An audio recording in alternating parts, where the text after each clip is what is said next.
께서 황공하실 수 있도록 크신 정성을 들여 나가시는 우리 전 세계의 모든 식구님들과 지도자님께 존경과 감사를 드립니다.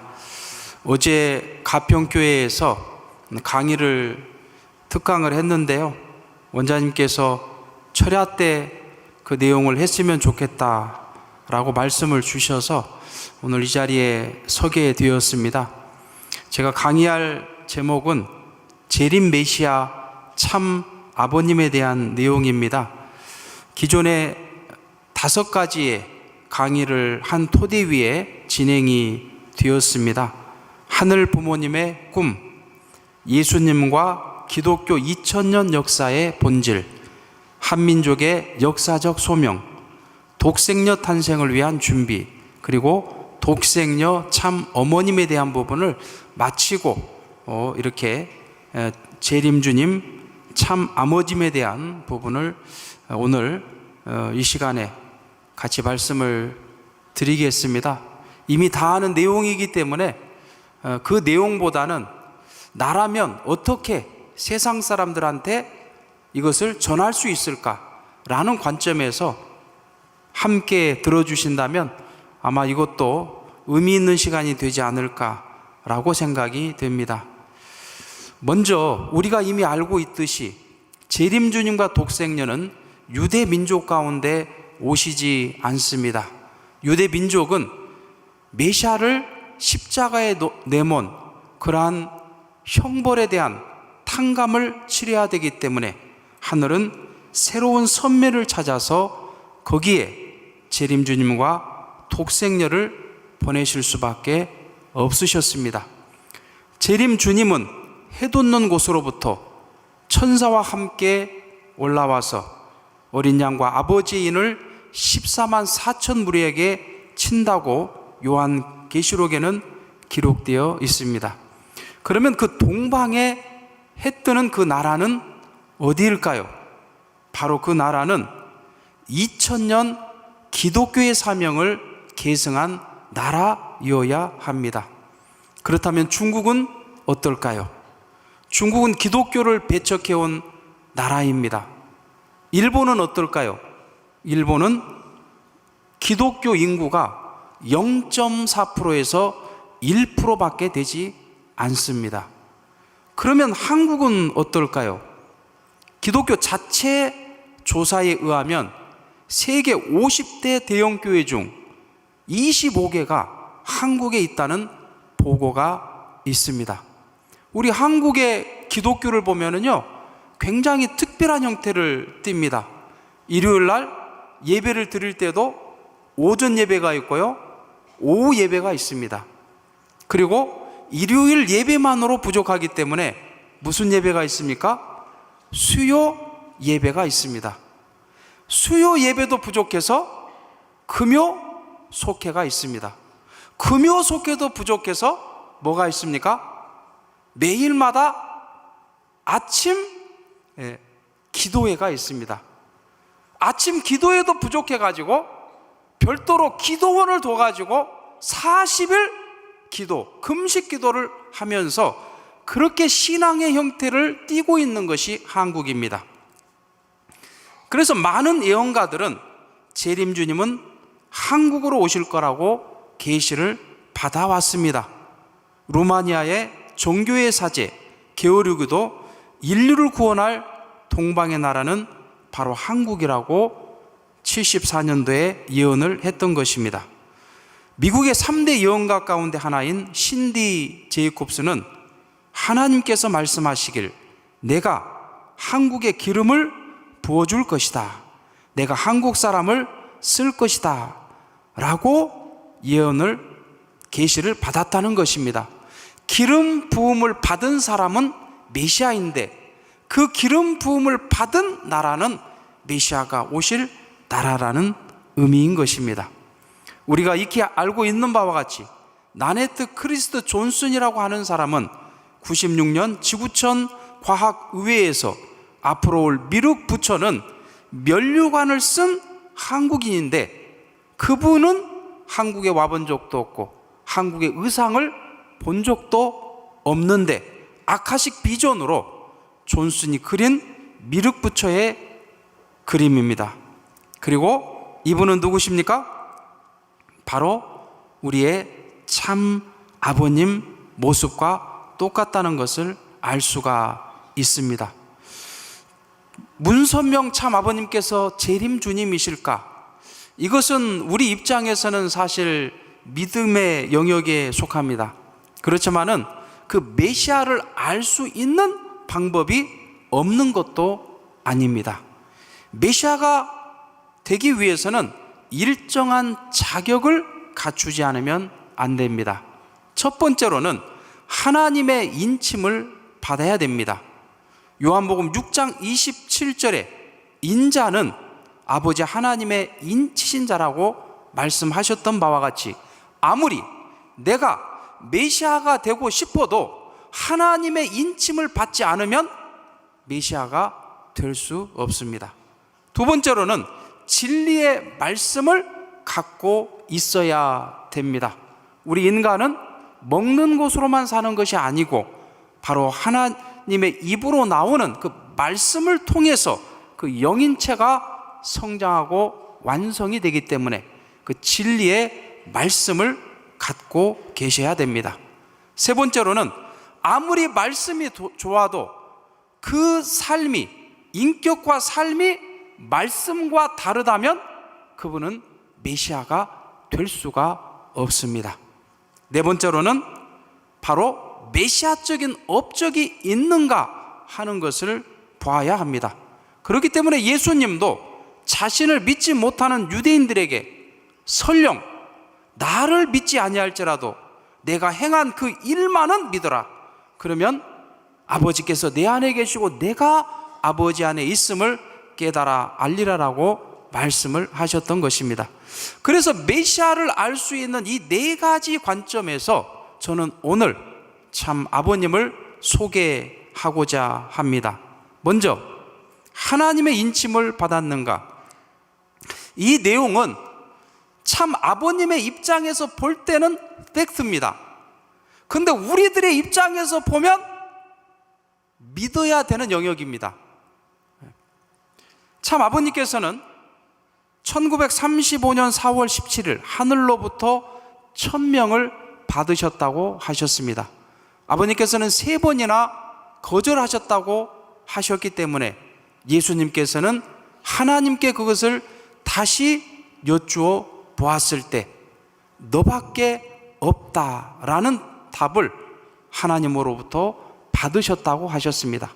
너밖에 없다는 말씀 속에는 바로 태어날 때부터 하나님의 인침을 받고 태어났다는 것을 의미하는 것입니다. 그리고 원리를 찾아 나가는 과정 속에서 40일 동안 영계에 입성한 그러한 또 시간이 있었다고 하셨습니다. 찾아내신 말씀을 하나님과 4대 성인은 물론 사탄에게까지도 전하셨지만 부인을 당하셨다고 하셨습니다. 아버님께서는 40일 동안 그 진리의 말씀을 인정받지 못했을 때 3일을 더 연장해서 말씀을 전하셨다고 하셨습니다. 그 내용은 사탄이를 구원할 수 있는 길을 제시하지 못했기 때문에 아무리 진리의 말씀이 맞다 해도 그것을 인정할 수가 없었다는 것입니다. 그래서 3일을 더 연장해 가지고 사탄까지도 구원할 수 있는 그 길을 제시했을 때 사탄이는 더 이상 아무 말을 못했기 때문에 하나님께서는 그 이마에 어인을 치셨다라고 말씀을 주셨던 것입니다. 이것은 아버님께서 받은 입장에서는 팩트지만 우리의 입장에서는 믿어야 되는 부분입니다. 그렇기 때문에 우리는 하늘로부터 응답을 받아야 됩니다. 그것이 정말 맞느냐 틀리느냐 하는 응답이 없어서는 이 신앙을 가기가 어렵습니다.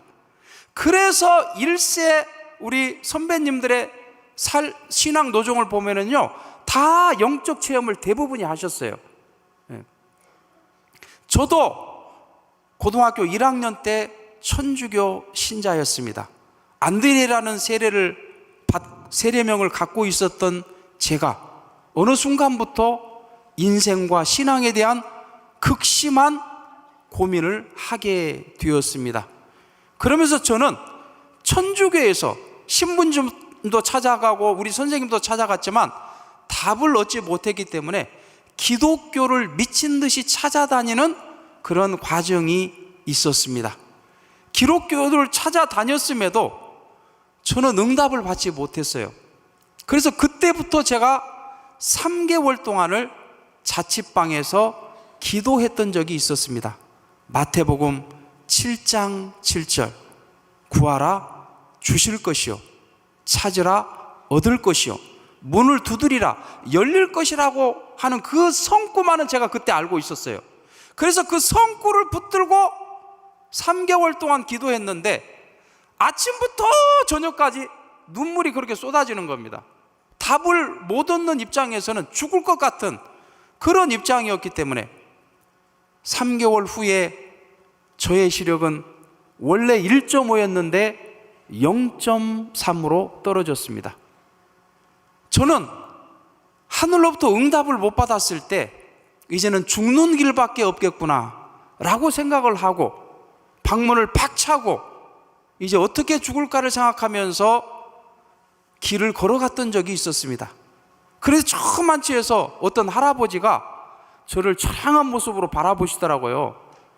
그러면서 그 할아버지가 전단지를 저한테 주시는데 그 전단지가 뭔지는 모르겠지만 하늘 부모님의 응답이라고 확 느낌이 왔어요.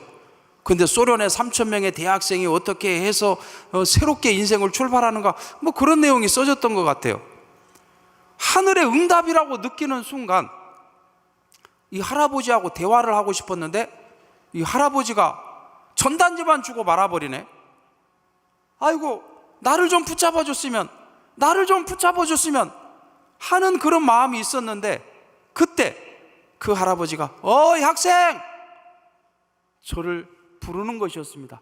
아, 예. 혹시 지금 시간 있어요? 있습니다.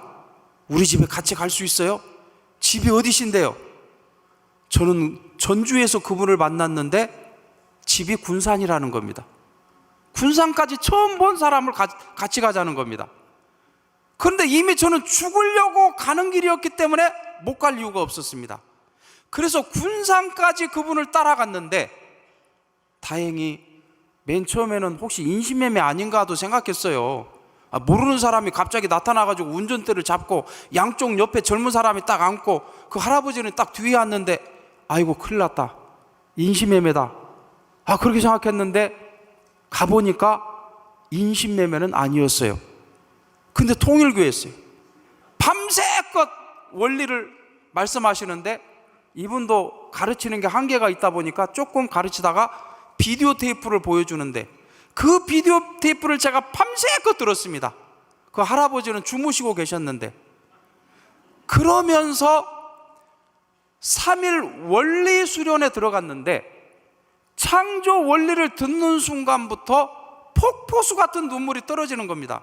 그게 뭔 내용인지는 잘 모르겠지만 그 강사님을 통해서 말씀을 주신 것을 통해서 이해하는 것보다 하나님께서 저한테 직접 역사하셔가지고 은혜를 주시는 거였습니다. 그래, 잘 왔다. 네가 그토록 찾았던 곳이 바로 이곳이다 라는 말씀을 주시는데 생전 처음으로 하늘 부모님께서 나를 이렇게 사랑하고 계셨구나를 난생 처음 느껴보는 시간이었습니다. 저는 그 시간 이후로 새롭게 깨어나게 되었습니다. 그러면서 참 부모님을 확신하게 되었던 것입니다. 이러한 노정은 저뿐만이 아니고 우리 모든 원로 선배님들이 다 갖고 계시는 간증이 될 것입니다.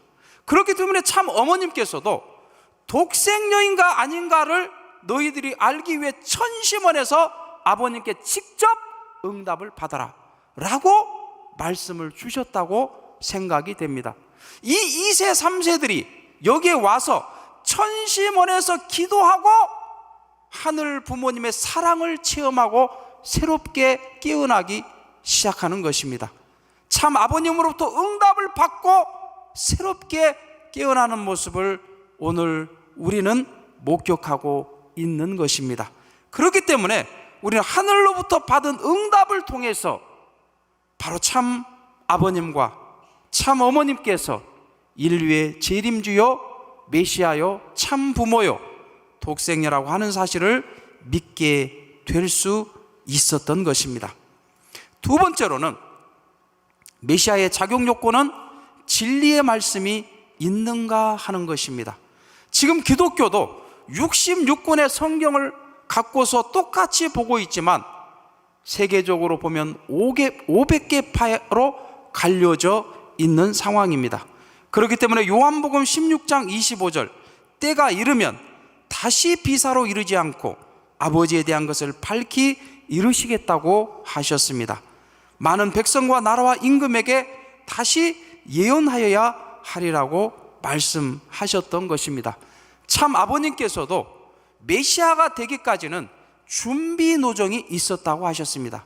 그 준비 노정에 대해서 가장 핵심적으로 기도했던 것이 첫 번째로 우주의 근본이 무엇이냐, 우주의 근본이 무엇이냐는 굉장히 간단한 것이라고 말씀을 주셨습니다. 그것은 신인지 관계는 부자지 인연이다. 하나님과 인간의 관계는 부모와 자녀와의 관계다. 이것을 깨닫는 순간 우주의 모든 진리가 마치 구슬 깨듯이 깨맞춰졌다고 말씀을 주셨던 것입니다. 그래서 우리가 공부하고 있는 모든 진리의 말씀은 바로 하나님과 인간의 관계가 부모와 자녀와의 관계라는 그 사실을 깨닫고 모든 것이 깨맞춰진 진리의 내용이라는 것입니다. 그렇기 때문에 고려대 총장을 역임했던 홍일식 전 총장님께서는 바로 이 통일 원리와 통일 사상이야말로 21세기 인류 문명을 이끌 새로운 보편적 가치라고 극찬을 하셨던 것입니다. 그래서 이 새로운 진리의 핵심은 하나님의 실제성은 물론 하나님의 심정까지도 잘 소개하고 있습니다. 저는 이 원리를 들으면서요, 야, 하나님께서 우리의 아빠 엄마 같네? 저는 사실 천주교와 기독교를 다니면서도요, 하나님이 너무 두려운 존재였어요. 주님이기 때문에, 심판주기 때문에 두려운 존재로만 생각했어요. 그런데 우리 아버지 어머니와 같네? 라고 하는 것을 이 원리를 통해서 알게 되었던 것입니다. 그리고 악의 실체 사탄을 발본색원하고 있습니다. 물론 신령 단체에서도요, 타락이 음란으로 비롯되었다는 것을 계시를 받는 단체도 있었습니다. 대표적인 단체가 성주교였죠. 그런데 거기까지만입니다. 어떻게 그 사탄이가 무엇이고 사탄이가 어떻게 사탄이가 됐고 그 사탄이가 된 그 경로와 과정과 그 결과에 대한 것은 어느 누구도 밝혀내지 못했다는 것입니다. 그것을 소상하게 밝혀내고 있는 것입니다. 그리고 인간의 가치를 가장 잘 밝혀내고 있습니다. 저는 지금 UP 선악대학원 대학교 그 전신이 청심신학대학원인데요, 거기에 1기생이 바로 저입니다. 그게 가장 먼저 제가 신학 석사를 썼습니다. 그 당시에 우리 김진춘 총장님으로 계셨는데요, 그때 졸업을 30명이 했어요. 처음에 30명이 했는데 갑자기 저한테 목회를 나가라는 겁니다. 근데 30명 가운데 목회 나가라는 사람은 저밖에 없는 거예요.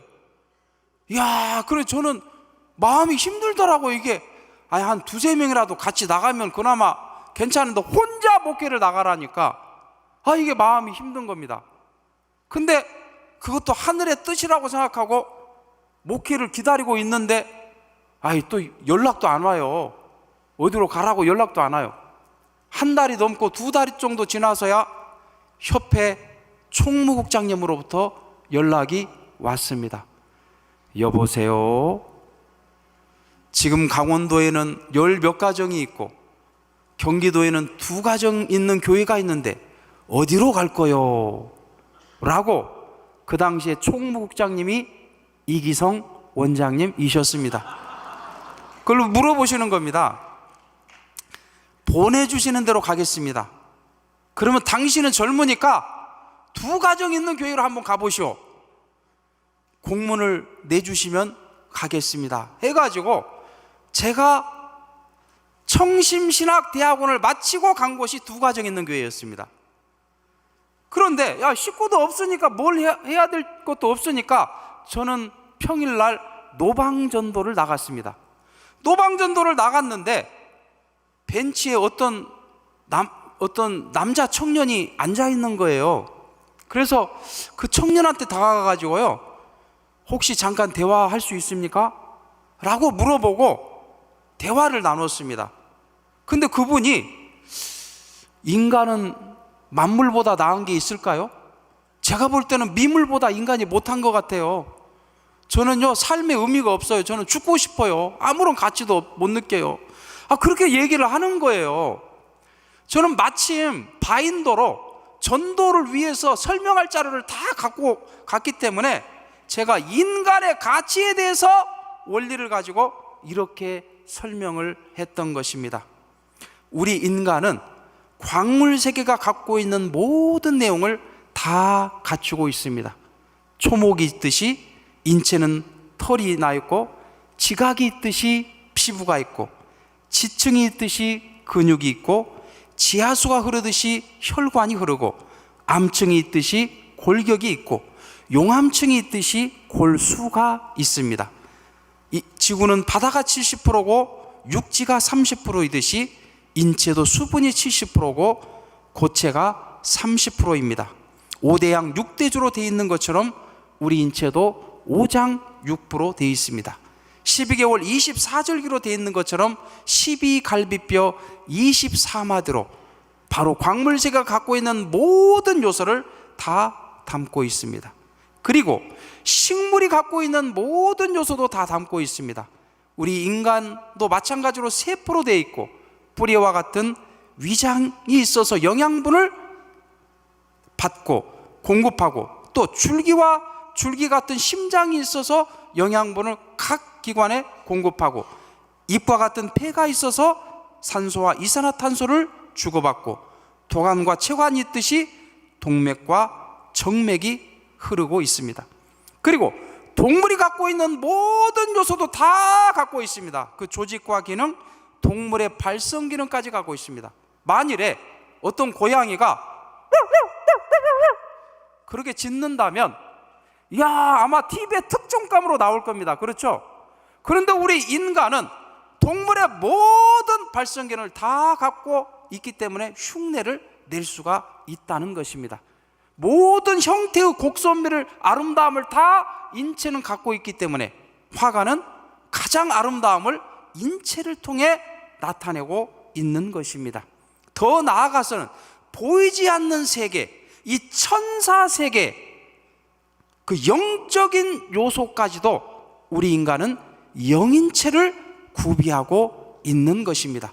그렇기 때문에 우리 인간은 이 우주를 넘어서 천주적인 가치를 갖고, 더 나아가서 하나님적인 가치를 갖고 있는 것이 우리 인간입니다 라고 설명을 하니까 그 대학생이, 저요 초등학교 때부터 대학 생활 15년 할 때까지 이런 얘기는 처음 들어봐요 그러더라고요.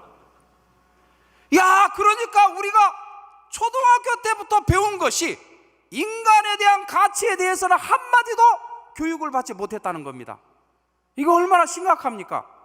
그래서 원리가 그렇게 중요하다는 거죠. 이 원리를 통해서 하나님은 물론 인간에 대한 가치를 바로 알려줄 수 있어야 된다는 것입니다. 그 노방정도를 하다 보니까 또 교장 선생님도 전도되고 막 그랬어요. 그리고 영계를 가장 잘 소개하고 있습니다. 더 나아가서 예수님에 대한 가치도 가장 잘 소개하고 있습니다. 많은 기독교에서는 통일교는 예수님을 부정한다라고 보고 있습니다. 그러나 만왕의 왕으로 오셨던 예수님을 조롱하면서 유대민족이 가시 면류관을 씌워드린 그 한을 풀어드리기 위해서 참 부모님은 황금 면류관을 봉정하시고 왕권 즉위식을, 그것도 유대교와 이슬람교와 기독교가 함께 3대 종단이 모여서 예수님 왕권 즉위식을 해드렸던 것입니다. 독생자를 죽인 사형틀인 그 십자가를 볼 때마다 하늘은 슬퍼하실 수밖에 없다는 것을 밝혀내시고 미국 기독교에서부터 그 십자가를 떼는 운동을 전개하셨던 것입니다. 그렇기 때문에 이 기독교를 어떻게 보면 가장 잘 아시고 예수님을 가장 잘 아신 분이 우리 참 부모님이십니다. 또한 성서와 타 종교의 경전의 핵심을 가장 잘 소개하고 있습니다. 그렇기 때문에 참 부모님은 세계 경전을 편찬하셨던 것입니다. 더 나아가서는 인류 역사, 하나님을 인류의 부모로 모시고 참된 자녀가 되기 위한 탕감 복귀 역사라는 것을 가르쳐 주셨습니다. 더 나아가서 참 가정의 가치를 가르쳐 주시면서 하나님의 꿈을 이루어 드리고 바로 천국의 모델이요, 바로 기본 단위가 가정이라고 우리들에게 가르쳐 주셨던 것입니다. 바로 이러한 내용, 그래서 참 부모님은 바로 8대 챔피언인 것입니다. 그런데 이러한 새로운 진리가 아무리 좋아도 그분의 인격과 삶이 그 하기 전에 자아주관을 완성하라고 하셨습니다. 아버님께서는 사탄의 3대 무기를 일찍이 파악하셨습니다. 그것은 먹는 것과 자는 것과 성적 유혹이라는 것을 알고 계셨습니다. 그래서 어렸을 때부터 일일 이식을 30세까지 하셨습니다. 배고픈 시간이 하나님께 가장 가깝다고 여기셨기 때문입니다. 나라도 없는 주제에 밥을 3끼씩이나 다 찾아 먹을 자격이 없다고 말씀을 하셨습니다. 그리고 밥을 드실 때도 일식, 일찬밖에는 드시지 않았습니다. 또한 생일이면 금식을 하셨습니다. 두 번째로 잠자는 것을 주관하시기 위해서 참 아버님께서는 흑석동 이 중학 시절부터 한겨울에 냉방 생활을 하셨습니다. 영하 17도에서 25도 그 추위 속에서도 아버님께서는 냉방으로 지내셨다는 것을 우리는 알고 있습니다. 잠을 주무셔도 3시간 이상 주무시지 않았고 하늘을 보고 주무시는 것이 죄송스러워서 모로 누워서 잠을 주무셨다고 하셨습니다. 그리고 이 아버님의 한번 흑백 사진을 한번 보십시오. 멋지죠? 멋지시죠? 아버님 정말 잘생기셨습니다. 그러니까 많은 여성들이 아버님을 사실 따랐습니다. 일본 유학 시절에도 그 하숙집 딸이 나체로 유혹하는 사건도 있었습니다. 또 황해도 부잣집 딸이 역시 일본에 유학 와가지고 돈이 많으니까 매일같이 아버님 서랍에다가 돈을 넣어놓는 일도 있었습니다. 그러나 아버님은 그런 것에 절대 흔들리지 않으셨습니다. 그래서 아버님께서 공생의 노정을 출발하시기 전 준비 노정 9년 동안 무엇을 이루셨는가? 바로 자아주관 생활을 승리하신 것입니다. 두 번째로는 원리 구명을 승리하신 것입니다. 세 번째로는 원수 사랑의 실천을 승리하셨습니다. 여기가 어딘지 아십니까? 우리 일본 식구님들 아시죠? 여기는 동경 긴자 사거리입니다. 이 긴자 사거리에서 참 아버님께서는 배달부 노릇을 하셨습니다. 점심을 먹지 않고 굶는 그 친구들에게 도시락을 주고 학자금을 부르 이웃에게 주고 노동판에서 일을 하셨습니다. 이들을 내 형님과 같이, 내 어머니 같이 사랑할 수 있는 내 마음을 갖지 못하면 하나님의 심정권에 못 들어가는 것을 알았기 때문에 그런 수련 과정을 거치기 위해 민족을 넘어 일본에 가서도 그런 노름을 했다고요. 학교를 못 나가게 된 학생을 졸업시키기 위해서 내가 몇 달 동안 학교를 그만두고 그들의 어머니, 아버지 노릇까지 했다고 말씀을 주셨습니다. 이렇게 그 삶이 자주간 생활을 완성하시는 삶을 살으셨던 것입니다. 그리고 참 사랑의 삶을 살으셨는데, 참 아버님께서는 1944년 10월 달 3개월 동안 경기도 경찰부에 순환을 당하셨습니다. 일본 유학 시절 지하 독립운동을 하면서 100명 이상 되는 독립투사들의 명단을 내어 놓으라고 고문을 당하셨습니다. 그 고문은 정말 혹독한 것이었습니다. 두 팔을 묶고 매달아치는 비행기 태우기. 제가요, 이 두 팔을 뒤쪽으로 이렇게 해도 여기밖에 못 올라갑니다. 그런데 천장에서 밧줄을 이렇게 끌어다가요, 저를 묶으면은요, 이게 시간이 되면 팔이 빠져가지고 이렇게 됩니다. 이런 고문을 당하셨습니다. 무한정 물먹이고 배를 짓이겨 밟는 고문을 당하셨습니다. 그러면 다 토해버리죠. 다시 또 물을 먹여가지고 또 밟아버려서 또 토하게 하는 그런 고문을 당하셨습니다. 강목을 무릎 오금 안쪽에 끼우고 징박은 구두로 짓밟히는 고문도 당하셨습니다. 가장 고통스러웠던 고문이 뭔지 아십니까? 그 고문은 바로 10손가락의 전기 고문이었다고 말씀을 주셨습니다. 이렇게 고문을 한 그 형사가 누구냐? 바로 미야자키 현의 구마다 하라시라는 형사입니다. 그런데 이분도 2002년도에 축복을 받으셨습니다. 근데 이 형사가 고문을 한 형사인데 원수 중에 원수죠. 근데 1945년 해방이 됐을 때 이 형사는 일본으로 도망가지를 못했습니다. 그런데 이 형사와 이 가족을 무사히 일본으로 돌아갈 수 있도록 도와준 한국 사람이 있었으니 그분이 누군지 아십니까? 그분이 바로 참 아버님이셨던 것입니다. 이 한 사람을 살려보내는 것은 일본 전체를 대표로 사랑하는 것이요, 앞으로 일본 젊은이들이 나에게 몰려올 것이라고 예언을 하셨습니다. 정말 참 부모님의 예언대로 일본의 젊은이들이 몰려왔습니다. 그게 누군지 아십니까? 우리 2세, 3세들 부모님을 일본 분으로 두신 분 손 한번 들어보세요. 예, 손 한번 높이 들어보세요. 예, 그렇습니다. 이렇게 많이 있습니다. 예, 바로 여러분들의 아버지, 어머니이십니다. 그래서 이 한국 땅에 독도 문제, 교과서 문제, 또 위안부 문제가 벌어질 때마다 한국 국민들에게 고개를 숙이면서 죄송합니다 하고 사죄를 외치는 이 일본 여성들이 바로 축복을 받고 한국 땅에 온 우리 여러분들의 엄마들인 것입니다. 그것을 보는 한 한국의 어르신께서 일본의 총은 미워하지만 평화를 사랑하는 당신들은 존경합니다 라고 감탄을 했던 것입니다.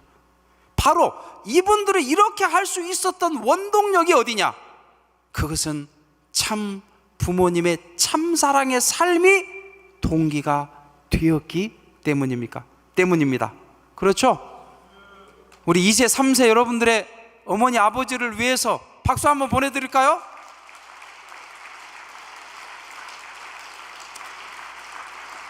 아버님께서는 또한 1948년도 2년 8개월 동안 흥남 감옥에서 수감 생활을 하셨습니다.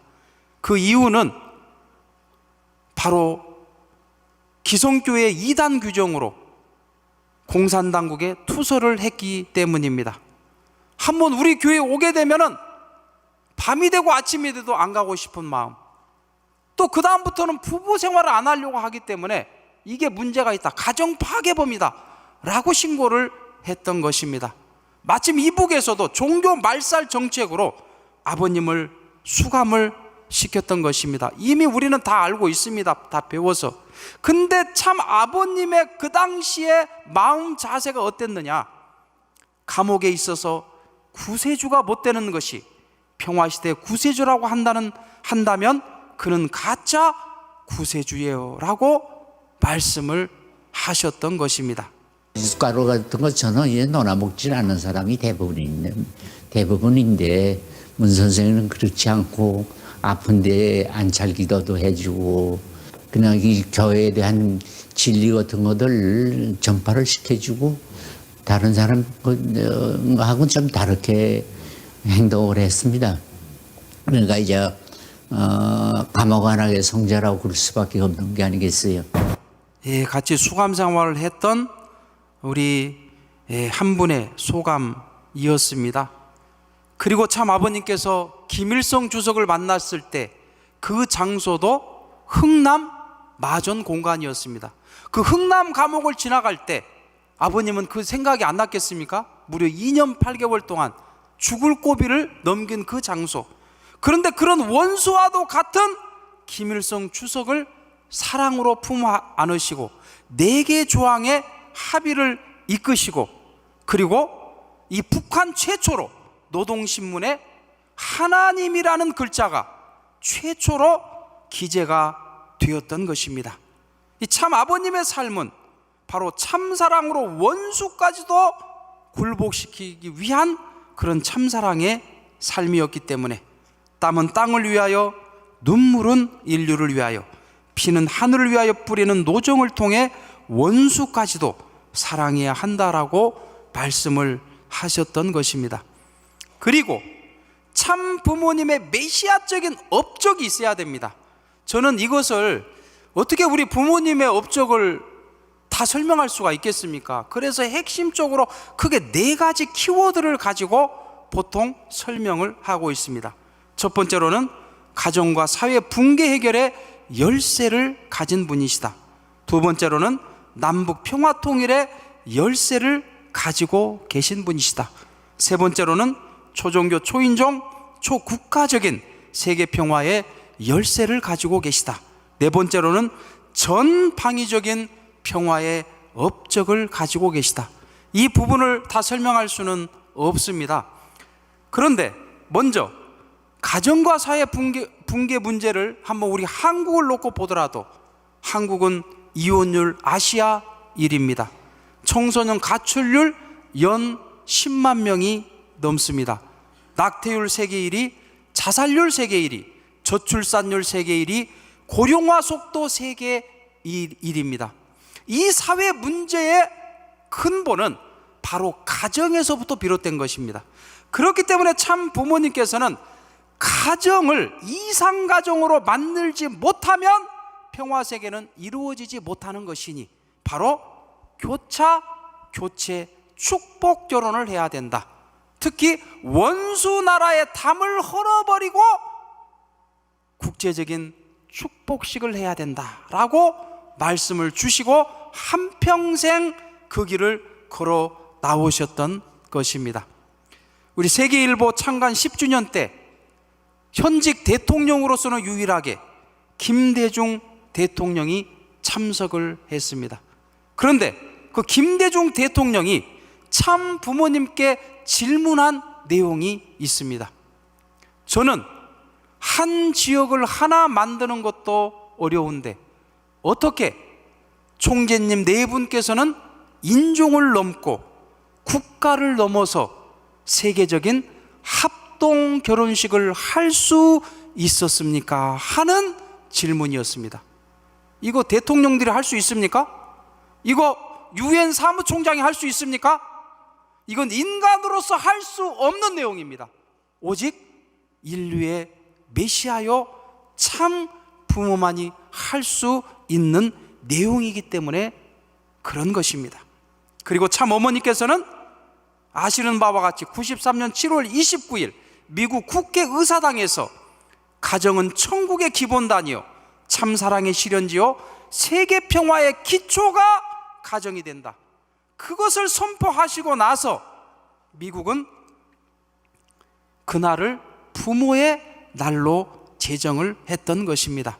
그리고 쉼없이 바로 참가정 축복식을 세계적인 차원에서 진행을 해 오고 계십니다. 그리고 초인종, 초종교, 초국가적인 세계평화의 운동을 수없이 해 오셨기 때문에 우리가 알지도 못하는 단체 이름이 많습니다. 참 부모님께서는 2002년도 1만여 개의 NGO 단체로부터 만국 평화상을 수상을 하셨던 것입니다. 여기서 박수 한번 올리실까요? 예. 그리고 참 부모님은 중동에 얼마나 많은 투입을 하셨는지 모릅니다. 중동 평화 운동을 끊임없이 추진하셨는데 2003년 이라크 전쟁이 발발했을 당시 이것이 확대되면 세계 3차 대전으로 발전할 수 있다고 보셨습니다. 9.11 테러나 이라크 전쟁도 결국 그 근저는 기독교와 이슬람의 문명 충돌이라고 말씀을 주셨기 때문에 여기에 2만여 명의 기독교인, 그 다음에 유대교인, 이슬람교 3대 종교인들이 하나가 되어서 바로 평화 대행진을 했던 것인데 이것은 중동 역사상 가장 큰 규모의 세계적인 평화 행진으로 기록되고 있는 것입니다. 우리가 잘 알고 있듯이 또한 참 부모님께서는 유엔이 잘못되고 있다, 자국의 이익만을 위해서 치우쳐 있기 때문에 유엔 갱신의 운동으로 천주평화연합을 설립했지 않습니까? 그것이 UPF죠. 그런 UPF를 창설하실 때에도 그냥 하신 게 아닙니다. 미국 기독교 목사 120명이 한국에 왔습니다. 그래가지고 그 목사들이 각 지역에 다니면서 그때 했던 것이 뭐냐? 참 부모님의 평화 메시지를 그대로 훈독했던 것입니다. 기억나십니까? 저도 그때 목회를 했기 때문에 이 기독교 목사님을 모시고 동대회를 했어요. 그걸 기억하고 있습니다. 그리고 그들은 참 부모님의 명을 받고 바로 중동에 그 레바논에서 전쟁 중이었는데 그곳까지 찾아가서 평화의 메시지를 전했던 것입니다. 이러한 지도자들을 모아가지고 14만 4천 쌍 종교 지도자 축복식도 거행하셨던 것입니다. 우리가 잘 알고 있는 한일 해저터널 베링해협 프로젝트, 뭐 때문에 하는 것입니까? 그냥 교통 편리하라고 하셨을까요? 한국에서 미국까지 비행기로 가면 몇 시간이죠? 12시간에서 13시간 걸리죠? 그런데 앞으로는요 2시간이면 주파합니다. 앞으로는 진공으로 밀어버리기 때문에 초음속으로 속도로 달려갈 수 있기 때문에 2시간이면 주파합니다. 그런 시대가 오면 비자가 사라집니다. 비자가 없는 시대가 되기 때문에 참 부모님께서는 하늘 부모님을 중심한 인류 한 가족을 이루는데 국경을 철폐할 수 있는 길이 바로 여기에 있다고 보시고 이것을 추진하신 것입니다. 네, 박수 한번 올려드리겠습니다. 그리고 참 부모님께서는 우리가 헤아릴 수 없는 수많은 일들을 사실을 하셨습니다.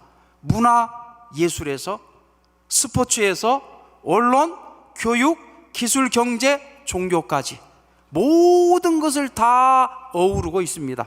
그러면 참 부모님은 어떤 분이실까요? 참 부모님은 종교 지도자일까요? 아이고 무슨 소리를 하십니까? 문선명 총재는 사업가죠. 사업가일까요? 아이고 무슨 소리를 합니까? 교육자죠. 브리지포트 대학, 선문대학교, 청심신학대학 수없는 학교를 세웠는데 아이고 무슨 소리입니까? 언론인이죠. 아이고 스포츠인이죠. 아이고 예술인이죠. 무슨 소리입니까? 그러면 도대체 참 부모님의 정체성은 무엇일까요? 그렇습니다. 종교 지도자라고 하기에는 참 부모님을 담을 수가 없습니다. 사업가라고 하기에는 참 부모님을 담을 수가 없습니다. 참 부모님은 이미 모든 인류의 전 분야에서 기반을 닦아 놓으셨기 때문입니다. 그분이야말로 바로 인류의 메시아요 참 부모이기 때문에 그렇습니다. 그런데 오늘 그런 기반을 닦아놓으신 참 부모님의 그 노정에 사실 우리 자녀들이 이제는 열매를 맺고 꽃을 피워야 되는 시대가 되었습니다. 아직도 우리가 손을 벌려가지고 어머님 이것 좀 대주십시오, 어머님 이것만 안 대주시면 망합니다, 우리가 그렇게 해가지고 하늘 뜻을 이루기는 어렵다고 생각이 됩니다. 그래서 이기성 원장님은 제가 볼 때는 쉬는 날이 없으시더라고요. 이거 쉬셔야 되는데 쉬는 날이 없으시더라고요. 죽을 각오를 하고 천심원 정성과 수련원을 이끌고 계시는 것을 제가 봤습니다. 그래서 천심원 정성을 통해 우리 2세 3세들이 부활되는 것을 보고 있습니다. 우리 2세 3세들의 모습을 보면은 정말 대단하다는 생각을 갖고 있습니다. 토요일 일요일도 자발적으로 우리가 철야기도 드립니다. 영성 수련 마치고 아카데미 마치고 아이고 저는 유럽에 선교 나가겠습니다, 저는 아프리카에 선교 나가겠습니다, 아이고 저는 중남미에 선교 나가겠습니다. 이거 누가 보낸 게 아닙니다. 자발적으로 이런 마음을 갖고 나가는 우리 2세 3세들을 보니 희망이 보입니까 안 보입니까? 예, 정말 희망이 보이는 것 같습니다. 그래서 우리가 이 마지막 시대 참 어머님을 가장 높이 올려드리고 그리고 참 부모님의 업적을 꽃피우고 결실을 맺기 위해서 우리가 천심원 정성으로 더욱더 하나 되어 나가야 된다고 생각을 합니다.